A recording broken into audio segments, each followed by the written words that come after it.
Welcome, students. So, we will continue our discussion about interrupts. So, in the last lecture, you saw that we were talking about interrupts, and we saw that there are 6 interrupts in your 8051, and how these interrupts can be enabled using the IE register.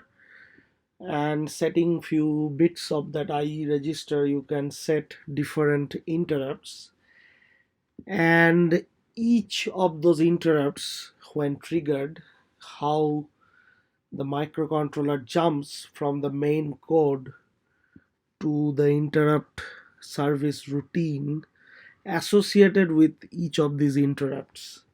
And the interrupt service routines associated with each of these interrupts had a specific location or a specific address from where this interrupt service routine would start. And all these interrupt service routines, they are located from 0000 hex to 0029 hex of the memory location, and this range of memory is termed as the interrupt vector table. Okay, and we started discussing about the timer interrupts, so we will continue our discussion about the timer interrupts. So here is an example um, that asks you to write a program to generate a square wave of 50 kilohertz frequency on pin 2.3. So you have come across these type of examples when we were doing timers, and in such cases the solution would look like this. So the solution is given here. The solution would look like this, where what I'm trying to specifically point out is this line.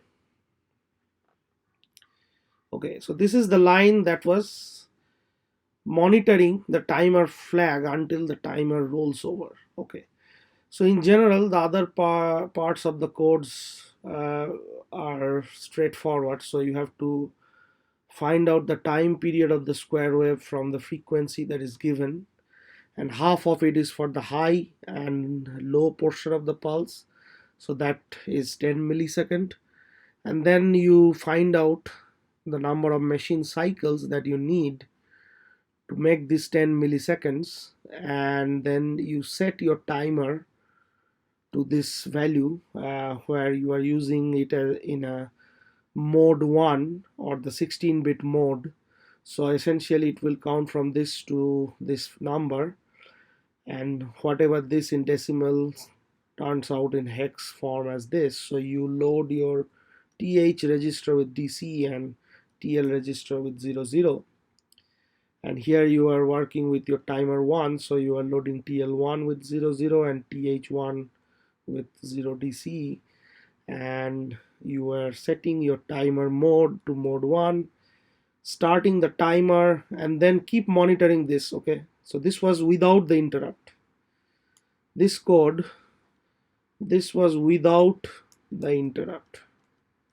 Okay, so now if we want to write the same code with the interrupts, then what will happen? So this is the case for writing the same code with interrupts. Okay, so here your microcontroller is just trying to generate this square wave. It's doing nothing else. Okay, so if you look back in the previous example that we were discussing in the last class, this example, there the microcontroller was doing 2 tasks.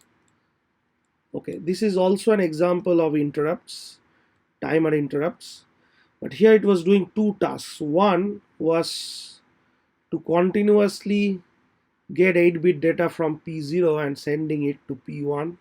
So this is your task 1, and your task 2 was creating a square wave of 200 microsecond period on pin 2.1. So this one was your task 2. Okay, and your interrupt, I mean the entire program, the main code was initializing all these registers, starting the timer, and then essentially doing task 1 here, while your task 2 would have been taken care of by the interrupt. Okay, so whenever your timer was rolling over and TF0 was set to 1, it will jump to the interrupt service routine here, and here you were generating your square wave, right? So that was your task 2. Now in the current example, this one, here you are just trying to generate a square wave, nothing else. So that is your only task, and this can be done like this, okay, as a regular way by polling or monitoring the TF1, since you are using timer 1, okay, or you can use the interrupt, okay. So let's see how the interrupt can perform the same task. So here your code is starting from the starting location 000, but then you are trying to jump the interrupt vector table area, which is from this location to sorry, to this location, okay.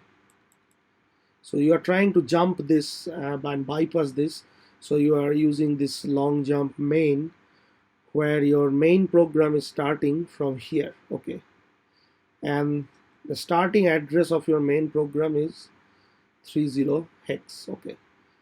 So so in the main program you are just initializing the timer by setting the t mod to this number, which is basically timer 0 in mode 1, and then you are loading these numbers. This you calculated, uh, like the square wave frequency was 50 kilohertz, so this is the number that you have to load to the timer for 16-bit mode 1 operation. And then you are also setting your interrupt enable with this number, so this is essentially just enabling the timer 0. So this number is 1 0 0 0 and then 0 0 1 0, okay. So 82 hex is this number in binary, and this is basically setting the timer 0 interrupt and also the EA pin of the IE register, okay. And then you are starting the timer 0, and then you are doing nothing. By this instruction you are just doing nothing, you are short jumping to the same line. So basically you keep staying at this line, okay, until your timer finishes counting. When your timer finishes counting, you are in this line, okay, and once your timer goes from DC00, which is your initial number, to FF, your timer flag 0 is set to 1, okay, and the code was in this line, but it will get interrupted because you have set your IE with this number saying that the timer 0 interrupt is enabled. So whenever your timer finishes counting and the TF0 flag is set, the interrupt will trigger and it will jump to this line, okay, which is the associated line in the interrupt vector table, where your ISR for timer 0 is starting, and the ISR for timer 0 is this part. So here you are toggling the pin 1.2, so basically this should be pin 2.3, sorry, there is a mistake here, so this will be pin 2.3. you are toggling the pin 2.3 to generate the square wave, and then before returning to the main program you are reloading the timer values. Okay, so the question is why you have loaded them here, but you are reloading here in the interrupt service routine also. And the answer is very simple. This is the line in the main program where your interrupt was triggered. Okay, so once the main program executes all these lines, it goes here. Okay, the timer is on. Okay, nobody is uh, stopping the timer, and the main program sits here when the interrupt is triggered, so it goes here after the interrupt is triggered. And when this return I is executed, it returns to the main program from where it started, so it returns to this line. Okay, so if it returns to this line, then these operations are bypassed. Okay, the timer is in mode 1, this line is there, so this stays. The timer is switched on, so this line is fine. The IE register is initialized already, so this is fine, but this timer register has to be reloaded so that it keeps counting from DC00 to FFFF, so that it maintains the square wave frequency of 50 kilohertz, right? So that's why it is reloaded in the interrupt service routine, because once it returns to the main program, it returns here. It bypasses these two lines. Okay, so these two lines has to be performed here. So for the first run of the square wave, okay, um, these numbers are loaded in the main program, but for the remaining run of the square wave, the interrupt service routine is taking care of these reloading things. Okay, so these are the few things that you need to keep in mind while you are writing assembly codes, especially with interrupts. So moving on with the interrupt concept, so we have the external hardware interrupts. So the 8051 has two external hardware interrupts. The pin 12 and pin 13 are responsible for those, and they are designated as int 0 and int 1 and are used as external hardware interrupts. So the interrupt vector table locations for these external hardware interrupts are 0003 and 0013, and there are two activation levels for the external hardware interrupts. Either they are level triggered or they are edge triggered. Okay, so here is the arrangement. So this is your pin 3.2 associated with the external interrupt 0. Okay, and the IT0 pin, so if you recall when you are studying the TMOD register, okay, so these were the fields of the TMOD register. Okay, when you studied timer, we were doing this TMOD register, and this part of the TMOD register was associated with the timers, but the green part, these are associated with the interrupts.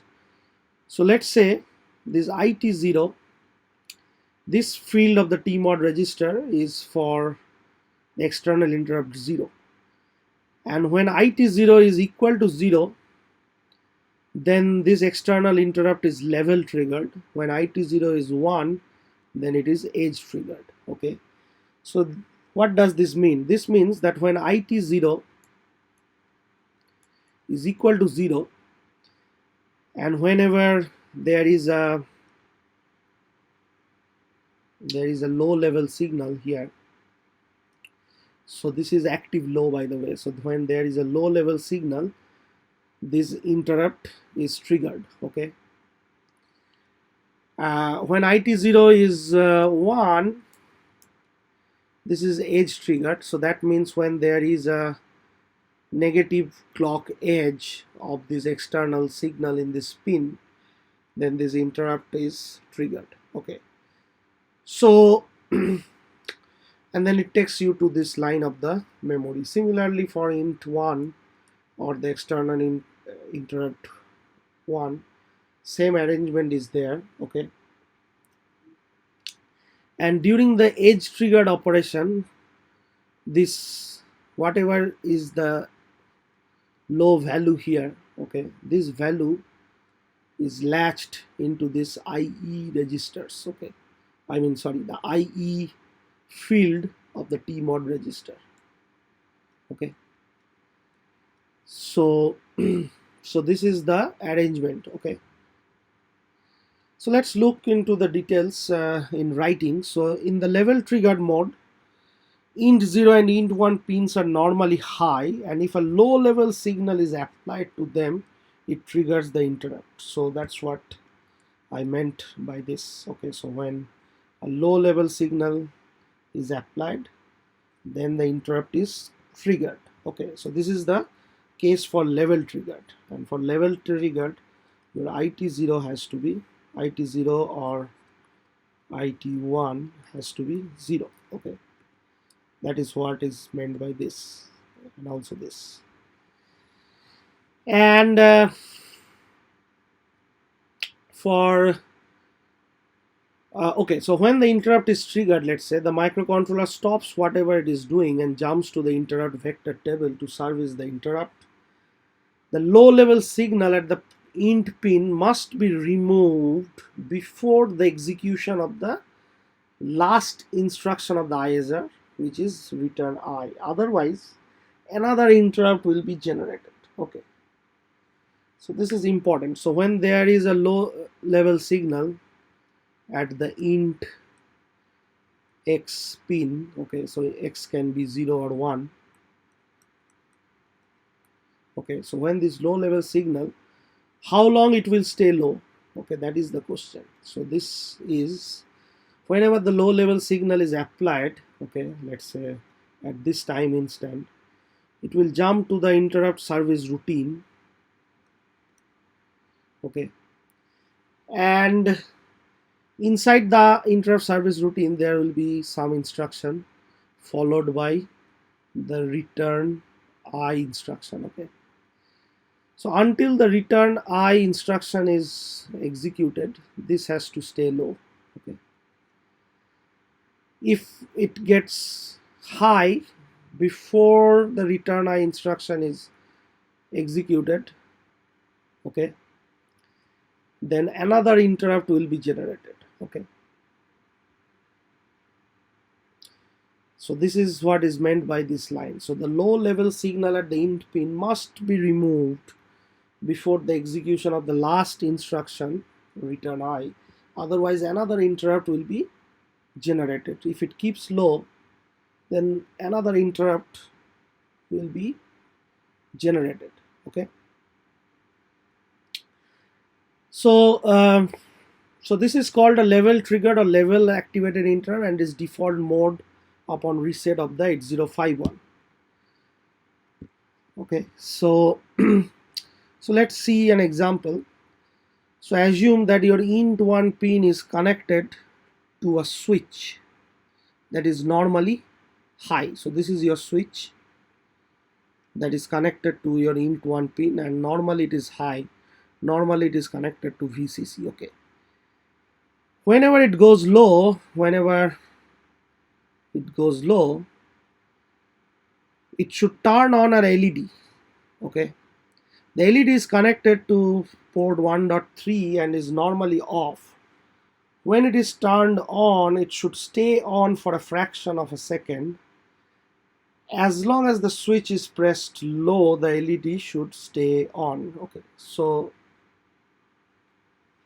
what's the code associated with this arrangement? So let's say again, everything starts from this address, but then you have to immediately bypass the interrupt vector table by using this instruction long jump to main, and the main program starts from this address. Okay, so here in the main program, since it is an external interrupt, you are loading the I register with this value. So EA pin is activated, and this pin is corresponding to your int 1 or the external interrupt 1. So this is kept high, everything else is 0. And then that's it. You don't do anything in the code here. You just remain at this line because everything else is externally triggered. So externally, when this int 1 pin is usually high, because this switch is usually high. Okay, now when this switch goes to low, so there is a low level signal applied to this int 1 pin. Okay, and whenever this low level signal is applied to this int 1 pin, the interrupt will be triggered. Okay, so it will jump from this line of the main program to the interrupt vector table, in particular to the ISR associated with int 1, and the ISR associated with int 1 starts from 0013 hex. Okay, and here you are setting port 1.3, so your LED is turned on because your LED is connected to port 1.3, and then you are waiting for a fraction of a second, so that delay is implemented by this part. Okay, so you are setting R3 to 255 and you are waiting until it goes to 0. So DJNZ R3 back. When it goes to 0, you turn off the LED. Okay, and you return to the ISR. When you return to the ISR, you find that this pin is still low. Okay, so again the interrupt is activated and this LED is on. Okay, so as long as the switch is pressed low, the LED should stay on. Okay, so when it is turned on, it should stay on for a fraction of second. This part is done by this delay, and then it returns to the main program, but immediately after it returns, it again goes back to the ISR because this pin is still low, so it keeps on activating.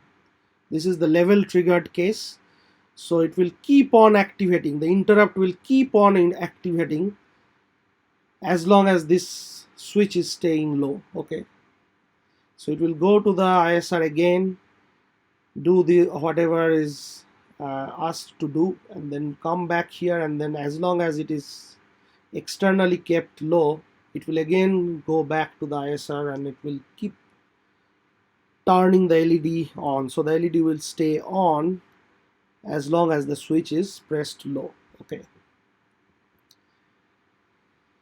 so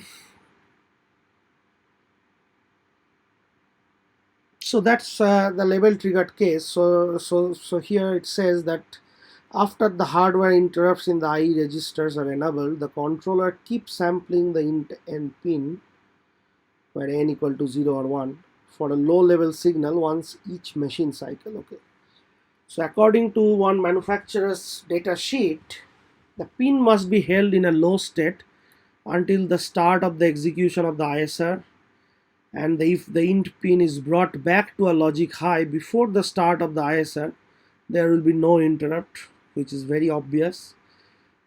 But if the pin is left at a logic low after the return I instruction of the ISR, another interrupt will be activated after one instruction is executed.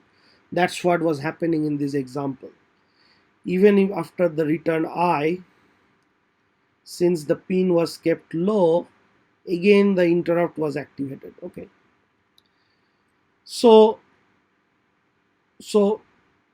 the int pin goes from high to low and the interrupt is activated. Okay, this should remain low until the main code jumps to the ISR, but then it should not remain low after the return I instruction. Okay, it should come to high again after the return I instruction, otherwise the interrupt will be activated again. Okay, so the question is how long you should keep your external signal at low level. Okay, and usually it is around 4 machine cycles but no more. Okay, so this is due to the fact that the level trigger interrupt is not latched. Okay, so whatever is at the int pin, that is the signal for the interrupt to be triggered. Okay, so it has to be kept low long enough, and that long enough is usually 4 machine cycles. So here it jumps to your ISR, and here your return I instruction is executed. Okay, so essentially the ISR for external hardware interrupt should be, in other words, so small that it is completed within 4 machine cycles. So that's why usually inside the ISR, if you have seen, for hardware interrupt, your number of lines that you should write including return I should be much low, with that is within 4 machine cycles, or if there is another limit to this, it should be maximum 8 bytes. So either 8 bytes or 4 machine cycles, whichever is small. Okay, within this the whole ISR should be executed. Okay, so if you want to write more instruction in the ISR, then usually that is written in a separate location in the memory. Okay, let's say that separate location starts from let's say 00 50 whatever, and then inside your ISR you just write long jump to 0050 and then return I. So you have only 2 instruction within your ISR, which is low enough for 8 bytes or 4 machine cycles. Okay, and then you write the rest of the instruction here, and this can be as long as you want. Okay, so the pin must be held in a low state until the start of the ISR execution, and then it has to come back to high after the return I is executed. Otherwise the interrupt will keep getting activated every cycle. On the contrary, when you have the edge triggered case, in case of the edge triggered, you just put a low signal, and while it goes to low, the negative edge of the clock, it will be activated. Okay, and basically IT0 and IT1, these are set to 1 for the edge triggered operation to take place. If you look into this slide, so IT0 and IT1, these should be set to 1 for edge triggered scenario. So IT0 and IT1 flag bits are that are determining whether it is edge triggered or level triggered. And when you have this edge triggered operation, so these IT0 and IT1, these are basically T0 and D2 of the TCON register, or these are actually TCON.0 and TCON.2. So these are all the other bits of the TCON register. So you have gone through these when you are doing timers, and this part is for the interrupt operations. So here are the details given. I'm not going through the details. So I am more interested in the edge triggered interrupt which we are discussing now. So when the edge triggered interrupt is triggered, so which means the signal goes from high to low and in the negative edge of the clock the interrupt is triggered. Now the question is how much this has to keep low, and the answer is at least one machine cycle. Okay, so unlike the level triggered case where you were keeping for 4 machine cycles, the low part, this one is at least one machine cycle, and the reason is that the falling edge pins int 0 and int 1 are latched by the 8051 and are held by TCON.1 and TCON.3 bits of the TCON register. Okay, so this is very important. So the falling edge, once it falls to 0, this part is latched into this register. So TCON.1 is for the int 0 pin, and this is for int 1 pin. Okay, so these are latched. Okay, if you go back to this diagram here, this one, so the falling edge is latched here in TCON 1 and TCON 3, and you don't need to keep it low more than one machine cycle. Okay, you don't need to keep it low more than one machine cycle, but in case of your level triggered you have to keep it for 4 machine cycles. Okay, so this is the difference. And when the ISRs are finished, that is upon the execution of the return I, so these bits, this TCON 1 and TCON 3, they are usually latching the low level of the edge triggered signal. They must be cleared, okay, indicating that the interrupt is finished and the 8051 is ready to respond to another interrupt. Okay, so during that time that the interrupt service routine is being executed, the I end pin is ignored no matter how many times it makes a high to low transition, because the value after it goes to low is latched into these registers.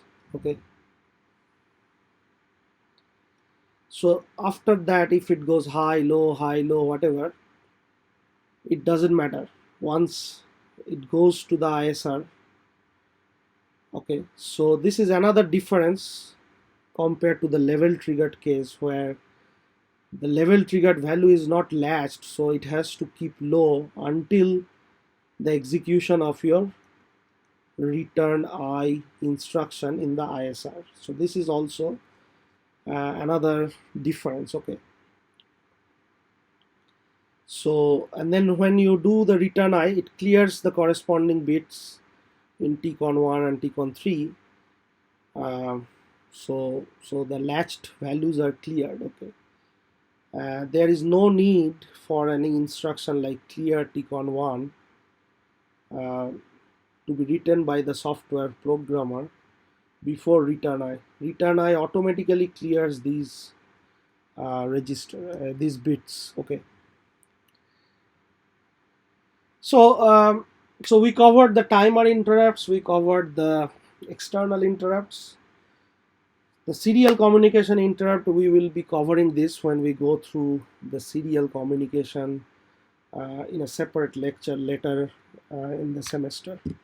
Okay, so now let's see the priority issue. So let's say when multiple interrupts are received at the same time instant, okay, then what will happen? So then we need to assign priorities to the interrupts, and the priority of the interrupts can be configured using the relevant special function registers, and that register is called the IP register or the interrupt priority register. So this is a special function register used for setting the priorities. Okay, so these has different bits. Okay, so bit 0 is px0 and bit 2 is px1. So if px0 or 1 is set to high, then the external 0 or 1 interrupt gets priority. Okay, if bit 1 and bit 3, which is PT0 and PT1, if they are set high, then timer 0 and timer 1 interrupts get priority. Okay, if PS is set to 1, then the serial port gets priority. Okay,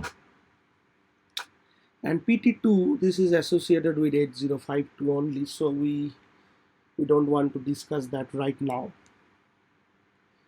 So the default priority, if no pins are set, okay, so the default priority from highest to lowest is this. So first priority is the external interrupt, then the timer interrupt, okay, then the external interrupt 1, then the timer interrupt 1, and then the serial communication. So if all of them are set to 1, let's say in the IP register, if all of them are set to 1, okay, then this is the default priority. Okay, or if none of them are set, then also this is the default priority. Okay, however, if any one of them is set to 1, okay, let's say, then whatever that field corresponds to, that particular interrupt will get priority. Okay, so let's say what happens if interrupts int0, tf0 and int1 are activated at the same time. Assume priority levels were set by the power of reset and the external hardware interrupts are edge triggered. Okay, so this is the case when your IP register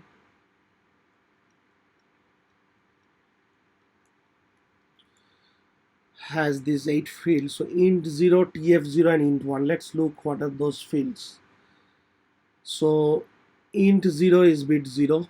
Okay, so sorry, so this is set to 1.